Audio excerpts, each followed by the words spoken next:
ഞാനിവിടെ എടുത്തിരിക്കുന്നത് pearl cotton ത്രെഡാണ്. Anchor thread ആണ് എടുക്കുന്നതെങ്കിൽ ആങ്കറിൻ്റെ 6 സ്ട്രാൻഡ്സ് ത്രെഡ് വെച്ച് നിങ്ങൾക്ക് ചെയ്യാം. ഞാനിപ്പോൾ പേൾ കോട്ടൺ ത്രെഡിൻ്റെ സിംഗിൾ സ്ട്രാൻഡ് വെച്ചാണ് ഞാനിത് ചെയ്യുന്നത്. ആക്ച്വലി ഞാൻ അത് ആങ്കർ ത്രെഡ് വെച്ച് ചെയ്യുന്നതാണ് കൂടുതൽ ഭംഗി. പക്ഷേ ഇവിടെ എനിക്ക് ആങ്കർ ത്രെഡ് നല്ല ക്വാളിറ്റിയുള്ള ഇതുവരെ എനിക്ക് ഒരിടത്തും കണ്ട് കിട്ടിയില്ല. ഇവിടെ കിട്ടുന്ന എല്ലാം നമ്മുടെ കുറച്ച് വില കുറഞ്ഞ ടൈപ്പ് ത്രെഡാണ്. ആ ത്രെഡാകുമ്പോൾ എന്താണെന്ന് വെച്ച് കഴിഞ്ഞാൽ നമ്മൾ നല്ല തുണികളിലൊക്കെ അത് വെച്ച് ചെയ്ത് കഴിഞ്ഞ് കഴിഞ്ഞാൽ കുറച്ച് കഴിഞ്ഞ് നമ്മൾ കഴുകുമ്പം അതിൻ്റെ കളറ് പോവും. അപ്പോൾ അങ്ങനെ കളറ് പോയി കഴിഞ്ഞ് കഴിഞ്ഞാൽ നല്ല സെറ്റ് സാരിയിലൊക്കെ ചെയ്ത് വെച്ചിട്ട് കുറച്ച് കഴിയുമ്പോൾ ഈ ത്രെഡിൻ്റെ കളറ് പോയി കഴിഞ്ഞ് കഴിഞ്ഞാൽ അതിൻ്റെ ഭംഗി പോവില്ലേ.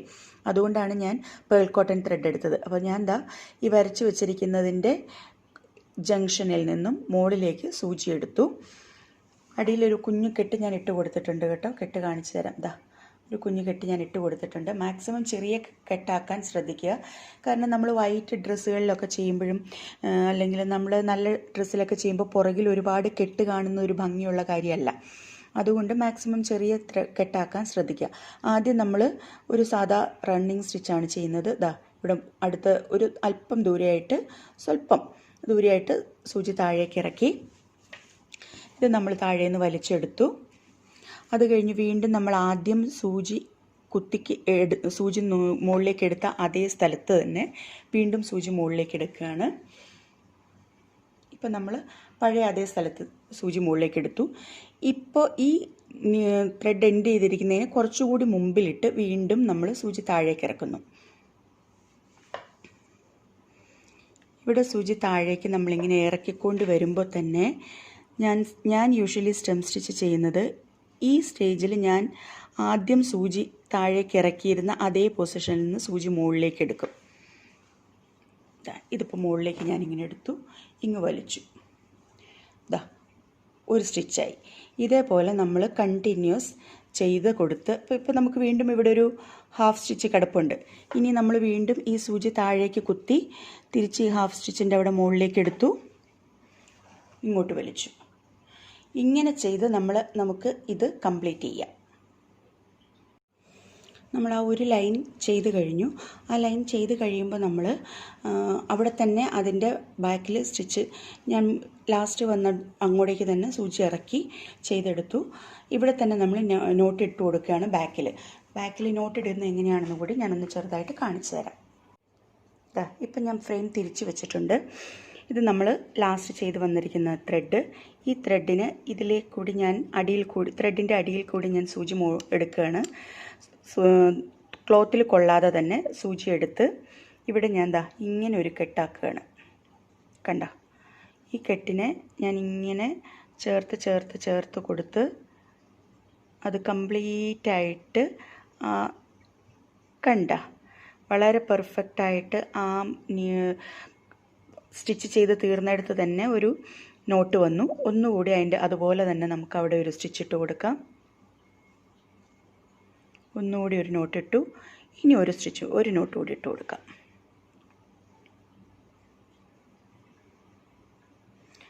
ഇപ്പോൾ നമ്മൾ 3 നോട്ട് ഇട്ട് കൊടുത്തു. ഇവിടെ ഈ 3 നോട്ട് ഇട്ട് കഴിഞ്ഞപ്പോൾ ഇത് പെർഫെക്റ്റായിട്ട് അത് അവിടെ ഫുൾ സെക്യൂറായി. ഇനി ഒരു കാരണവശാലും അത് അവിടെ നിന്ന് ഇളകിപ്പോരില്ല. ഇനി നമുക്കിവിടെ ഈ ത്രെഡ് കട്ട് ചെയ്തിട്ട് നമുക്ക് വീണ്ടും അടുത്ത ബ്രാഞ്ച് സെപ്പറേറ്റ് ആയിട്ട് നോട്ടിട്ട് തന്നെ കൊടുത്ത് ചെയ്യാം. മാക്സിമം ചേർത്ത് വെച്ച് കട്ട് ചെയ്യുക. ഒരു സ്വല്പം പോലും നൂല് എക്സ്ട്രാ ഒന്നും എവിടെയും നിൽക്കാതെ നമ്മൾ പെർഫെക്റ്റായിട്ട് അതിൻ്റെ ബാക്ക് സൈഡ് സ്റ്റിച്ച് ചെയ്ത് കഴിഞ്ഞു. ഇനി നമ്മൾ സെയിം ചെറിയ ഒരു നോട്ട് ഇട്ട് കൊടുത്ത് അടുത്ത ബ്രാഞ്ചും കൂടി ചെയ്തെടുക്കാം. ഈ ബാക്ക് സ്റ്റിച്ച് ചെയ്യുമ്പോൾ നമ്മൾ പ്രത്യേകം ശ്രദ്ധിക്കേണ്ട ഒരു കാര്യം, നമ്മളെപ്പോഴും ഒരേ സൈഡിലേക്കായിരിക്കണം ഈ ത്രെഡ് വളച്ചു കൊടുക്കുന്നത്. അതായത് ഇപ്പോൾ ഈ ത്രെഡ് കിടക്കുന്നുണ്ടല്ലോ, അത് ഈ സൈഡിലേക്ക് തന്നെ ആയിരിക്കണം ഫുൾ സ്റ്റിച്ചിന് വിടുന്നത്. അല്ലാണ്ട് ഒരു സ്റ്റിച്ച് ഇങ്ങോട്ട് ഇട്ടു അടുത്ത സ്റ്റിച്ചിന് ഇത് അപ്പുറത്തെ സൈഡിലേക്ക് ഇട്ടു, അങ്ങനെ വരുമ്പോൾ ആ സ്റ്റിച്ച് കാണാൻ ഒരു ഭംഗി ഉണ്ടാവില്ല. അതുകൊണ്ട് ഒരേ സൈഡിലേക്ക് തന്നെ ഇട്ട് കൊടുത്ത് വേണം നമ്മൾ ഇത് സ്റ്റിച്ച് ചെയ്തെടുക്കാൻ.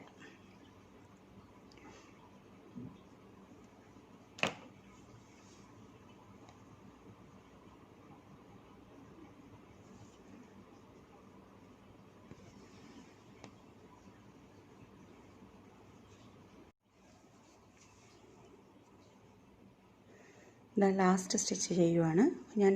ഇവിടെ ഇനി നമുക്ക് മുകളിലേക്ക് എടുക്കേണ്ടാത്തത് കൊണ്ട് ഇതെവിടെ ഇൻഡ് ചെയ്തോ അങ്ങോട്ടേക്ക് രണ്ടാമത് ഒന്നുകൂടി ഇറക്കി ഒരേ തിക്നെസ്സിൽ ആ ബ്രാഞ്ചിനെ എൻഡ് ചെയ്തു. അപ്പോൾ നമ്മളിവിടെ സ്റ്റെം സ്റ്റിച്ച് ചെയ്തിട്ടുണ്ട്. നമ്മൾ കുറച്ച് സ്പ്രെഡായിട്ട് സ്റ്റെം സ്റ്റിച്ച് ചെയ്ത് വെച്ചിരിക്കുകയാണ്. ഈ സ്റ്റെം സ്റ്റിച്ചിലാണ് നമുക്ക് നമ്മുടെ ഫ്ലവർ സ്റ്റിച്ച് ചെയ്തെടുക്കേണ്ടത്. അപ്പോൾ നമ്മൾ ഈ സ്റ്റെമ്മിനെ അറ്റാച്ച് ചെയ്തല്ല ഈ ഫ്ലവേഴ്സ് ചെയ്യുന്നത്. അതാണ് ഈ ഫ്ലവേഴ്സിൻ്റെ പ്രത്യേകത. ഈ ഫ്ലവേഴ്സ് കുറച്ച് സ്പ്രെഡ് ഔട്ടായിട്ട് സ്റ്റെമ്മിൽ നിന്ന് കുറച്ച് ദൂരേക്ക് മാറി സ്പ്രെഡായിട്ട് കിടക്കുന്ന പോലെയാണ് ഈ ഫ്ലവേഴ്സ് കിടക്കുക. അപ്പോൾ നമുക്ക് നോക്കാം ഇതെങ്ങനെയാണ് സ്റ്റിച്ച് ചെയ്യുന്നതെന്ന്.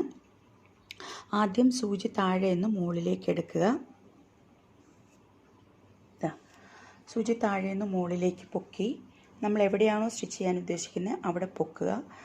അത് കഴിഞ്ഞിട്ട് നമ്മൾ അതിനെ നേരെ ഓപ്പോസിറ്റ് സൈഡിൽ ഒരു ചെറുതായിട്ട്, ഒത്തിരി നീളത്തിലെടുക്കരുത്, ഇതാ വളരെ ചെറുതായിട്ട് താഴേക്ക് താത്തുക.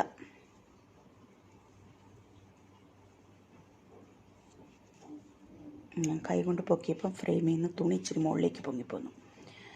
ഓക്കെ, അപ്പോൾ ഇത് നമ്മൾ താഴേക്ക് താത്തി ഇത്രയും ചെറിയൊരു സ്റ്റിച്ചാണ് നമ്മുടെ ഒരു ചെറിയ റണ്ണിങ് സ്റ്റിച്ച്. ഇനി നമ്മളതിനെ നമ്മുടെ കുരിശ് തയ്ക്കുന്നത് പോലെ തന്നെ അപ്പുറത്തെ സൈഡിൽ വീണ്ടും സൂചി മുകളിലേക്ക് പൊക്കുന്നു. ഞാനൊരു തൊട്ട് മുമ്പിലായിട്ട് ഇവിടെ നിങ്ങൾക്ക് കാണാം, അധികം സ്പേസ് ഇല്ല, തയ്ച്ചിട്ടിരിക്കുന്നതിൻ്റെ തൊട്ട് മുമ്പിലായിട്ട് ഞാൻ സൂചി മുകളിലേക്ക് പൊക്കി. അതിൻ്റെ നേരെ ഓപ്പോസിറ്റ് സൈഡിൽ ഞാൻ സൂചി താഴേക്ക് താത്തുന്നു. കണ്ടല്ലോ, ഇവിടെ നേരെ ഓപ്പോസിറ്റ് സൈഡിൽ സൂചി ഞാൻ താഴേക്ക് താത്തി. ഇപ്പോൾ ഇവിടെ ഒരു ഇൻറ്റു മാർക്ക് വന്നു. ഈ ഇൻറ്റു മാർക്കിൻ്റെ ഒരു 2 പോയിൻറ്റിൻ്റെ ഇടയിൽ വീണ്ടും നമ്മൾ സൂചി മുകളിലേക്ക് കയറ്റുകയാണ്. 2 പോയിൻറ്റിന് ഇടയിൽ നിന്ന് നമ്മൾ വീണ്ടും സൂചി മുകളിലേക്ക് കയറ്റി ഇത് മുകളിലേക്ക് എടുത്തിട്ട് നമ്മുടെ മുമ്പിലുള്ള ത്രെഡിനെ ഇങ്ങനെ വളച്ചങ്ങിടും. അതിന് മുകളിൽ വളച്ചിട്ടിട്ട് നമ്മുടെ നീഡിലിൻ്റെ ബാക്ക് സൈഡ് ഈ ഇൻറ്റു മാർക്കിൽ നമ്മൾ സൂചി കുത്തി മുകളിലേക്ക് എടുത്തില്ലേ, അതിൻ്റെ ഇടയിൽ കൂടി അടിയിലുള്ള ഈ മുകളിലുള്ള 2 നൂലുകളുടെയും അടിയിൽ കൂടി കണ്ടോ, തുണിയിൽ കൊള്ളുന്നില്ല, 2 നൂലിൻ്റെ അടിയിൽ കൂടി സൂചി നമ്മൾ മുകളിലേക്ക് എടുക്കുന്നു. ഇപ്പം നമുക്കിവിടെ ഒരു കെട്ട് വന്നു. ഈ കെട്ടിനെ മുകളിലേക്ക് വലിക്കുക.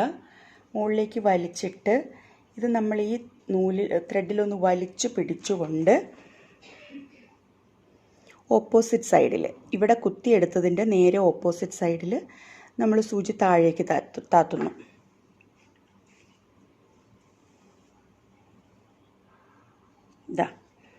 ഇപ്പം നോക്കിക്കേ, 6 വരെയാണ് നമുക്ക് കാണാൻ സാധിക്കുന്നത്. 1 2 3 4 5 6 6 വരെയുള്ള ഒരു ഫ്ലവർ, ഒരു കൊച്ചു ഫ്ലവറാണ് ഇവിടെ നമ്മളിപ്പോൾ സ്റ്റിച്ച് ചെയ്തിരിക്കുന്നത്.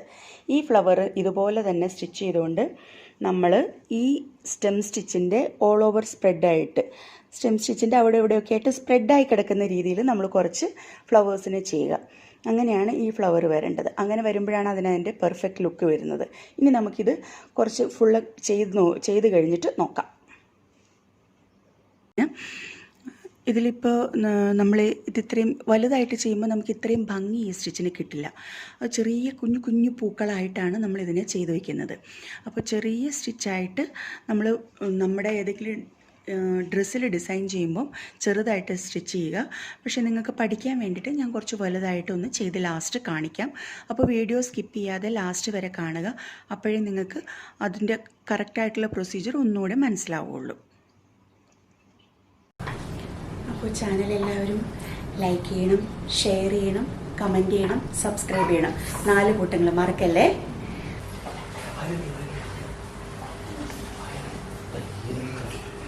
അപ്പോൾ നമ്മൾ ഇതാണ് മുന്താണി ഫുൾ ഓൾ ഓവർ സ്പ്രെഡ് ചെയ്ത് ഡിസൈൻ ചെയ്തിരിക്കുകയാണ്.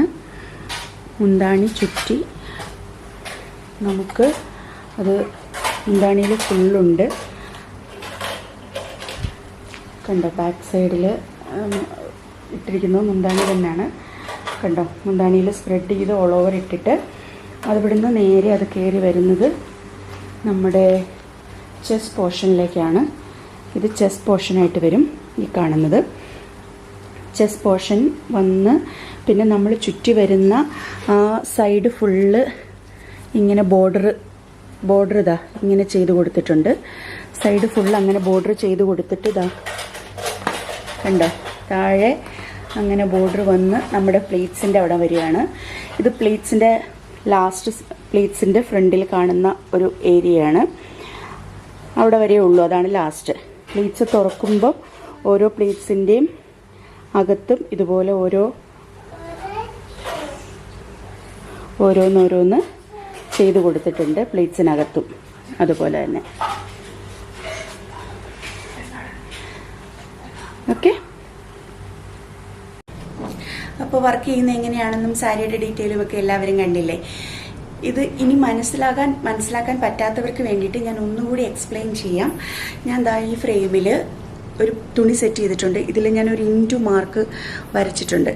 ഇതാണ് നമ്മുടെ ഡിസൈനായിട്ട് വരുന്നത്. ജസ്റ്റ് ഒരു സിമ്പിൾ ഇൻറ്റു ആണ് ഡിസൈനായിട്ട് വരുന്നത്. അപ്പോൾ ഞാൻ നൂലെടുത്തിട്ടുണ്ട്, അടിയിൽ കെട്ടിയിട്ടൊരു നൂലെടുത്തിട്ടുണ്ട്. ഇനി ഞാനിത് ചെയ്യുന്നത് എങ്ങനെയാണെന്ന് കാണിച്ചു തരാം. ഈ ഇൻറ്റു മാർക്കിൻ്റെ ഒരിടത്തുനിന്ന് ഞാൻ സൂചി മുകളിലേക്ക് എടുക്കുകയാണ്.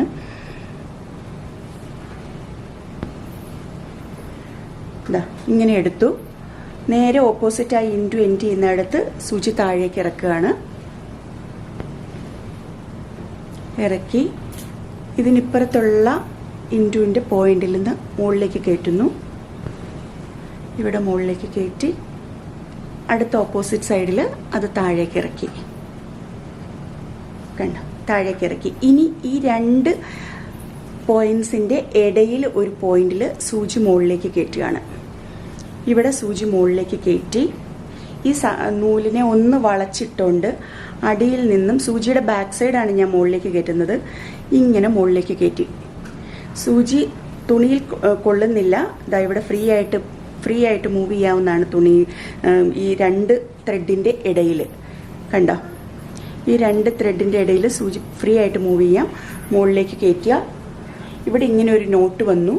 ഈ നോട്ടിനെ ഒന്ന് താഴേക്ക് വലിച്ചു നിർത്തിക്കൊണ്ട് ഓപ്പോസിറ്റ് സൈഡിൽ ഇവിടെ ഒന്ന് കുത്തി. ഇത്രയേ ഉള്ളൂ. വളരെ സിമ്പിളായിട്ടുള്ള ഒരു ഡിസൈനാണ്. ഇത് വലുതായിട്ട് ചെയ്ത് കഴിഞ്ഞാൽ ഇതിന് ഭംഗിയില്ല. ഇത് വളരെ ചെറുതായിട്ട് ചെയ്യുമ്പോഴാണ് ഇത് കൂടുതൽ മനോഹരമായിട്ട് തോന്നുന്നത്. അതുകൊണ്ട് എല്ലാവരും ചെയ്തു നോക്കുക. എല്ലാവരും അവനവൻ്റെ കയ്യിലിരിക്കുന്ന ഒരു പഴയ സാരി ആണെങ്കിലും എടുത്ത് പെട്ടെന്ന് തന്നെ വർക്ക് ചെയ്ത് ഒരു ഡിസൈനർ വെയറാക്കി ഈ ഓണത്തിന് ഉടുക്കുക. അപ്പോൾ എല്ലാവർക്കും മനോഹരമായ ഒരു ഓണം ആശംസിക്കുന്നു. See you all.